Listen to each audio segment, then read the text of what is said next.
இந்த கடையில் தான் நாட்டு வெடி ஆர்டர் பண்ணியிருக்கேன். ஆர்டர் பண்ணதுலேருந்து ஒரு 10-15 நாளில் பார்சல் கைக்கு வந்துடும்னு சொன்னாங்க. சரி, கைக்கு வந்த அப்புறமா நான் உங்களுக்கு அடுத்து அன்பாக்சிங் வீடியோ அப்லோட் பண்ணுறேன். அதுக்கு அடுத்ததாக டெஸ்டிங் வீடியோ அப்லோட் பண்ணுறேன். நீங்கள் ஆர்டர் போடுறதுக்கு முன்னாடி கொஞ்சம் வெயிட் பண்ணுங்கள். ஒரு 15 நாளில் கைக்கு வந்துடும். பார்ப்போம்.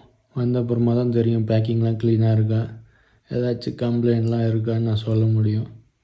இந்த கடையில் ஏற்கனவே ஆர்டர் பண்ணியிருந்தீங்க, இதுக்கு முன்னாடி வாங்கியிருக்கீங்கன்னா நீங்கள் போட்டுக்கோங்க தாராளமாக. நான் இப்போ தான் ஃபஸ்ட் டைம். நீங்களும் ஃபஸ்ட் டைம் ஆர்டர் பண்ணுறதா இருந்தால் கொஞ்சம் வெயிட் பண்ணுங்கள். நான் வரட்டும், வந்ததாக உங்களுக்கு அப்லோட் பண்ணுவேன். ஷிப்பிங் சார்ஜு, பேக்கிங் சார்ஜு, அதுக்கப்புறமா அந்த டிரான்ஸ்போர்ட் சார்ஜு, இதெல்லாம் கணக்கு போட்டிங்கன்னா ஒரு 500லேருந்து 600 ரூபா வரும்னு நினைக்கிறேன். பார்ப்போம். ஃபுல்லாக வந்த அப்புறமா நான் உங்களுக்கு எல்லாம் டீட்டெயிலாக சொல்கிறேன்.